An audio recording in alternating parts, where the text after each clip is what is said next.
Difficile relève pour le secteur aérien africain. Du fait de la pandémie de Covid-19, les compagnies aériennes africaines ont été sérieusement impactées. Selon l'Association internationale du transport aérien IATA, il faudra attendre jusqu'à fin 2023, voire début 2024 pour espérer retrouver dans le secteur aérien les niveaux de trafic atteints en 2019. Il ne faudra pas désespérer d'une faible reprise. En 2021, la demande dans le secteur devrait se renforcer à 45% des niveaux de 2019, avec près de 70 millions de voyageurs à l'intérieur du continent.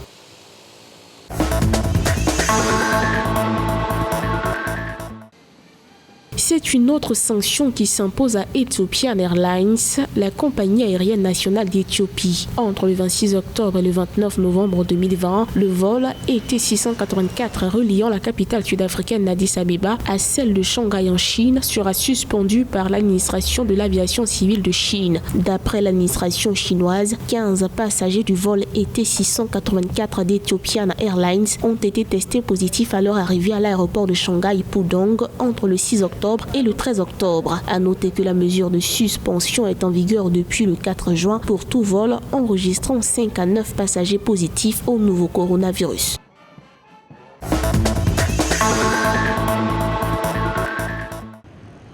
Pour consolider la reprise économique post-Covid-19, l'exécutif mauricien a annoncé une accélération du plan de relance en redirigeant des fonds non utilisés. Pour ce faire, une batterie de nouvelles mesures a été annoncée vendredi 23 octobre par le ministère des Finances de Maurice. Celle-ci vise à limiter les défauts de paiement, empêcher les faillites et préserver l'emploi. 225 millions de dollars seront à cet effet redirigés vers d'autres projets plus urgents, a déclaré l'exécutif. À en croire le gouvernement, à ce jour, seuls 20 000 emplois ont été perdus contre plus de 100 000 prévus par les institutions internationales.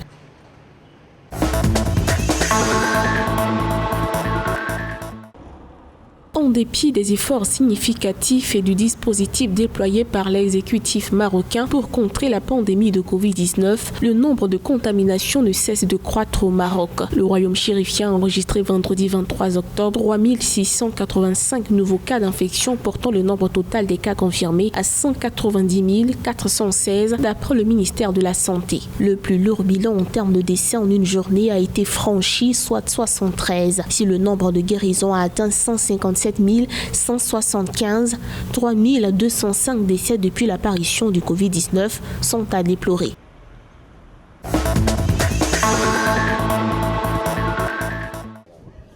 En Tunisie, 31,5 millions de dollars seront mis à la disposition de 13 200 petites entreprises impactées par la Covid-19 à travers le fonds SANAD. Ce fonds a été créé par l'Agence des États-Unis pour le développement international USAID et les institutions financières Advance et Baobab. Le programme SANAD a été officiellement lancé le 14 octobre et s'étalera sur une période de 9 mois. Les prêts et subventions aideront les micro et petites entreprises à maintenir environ 17 300 emplois selon l'ambassade des États-Unis en Tunisie.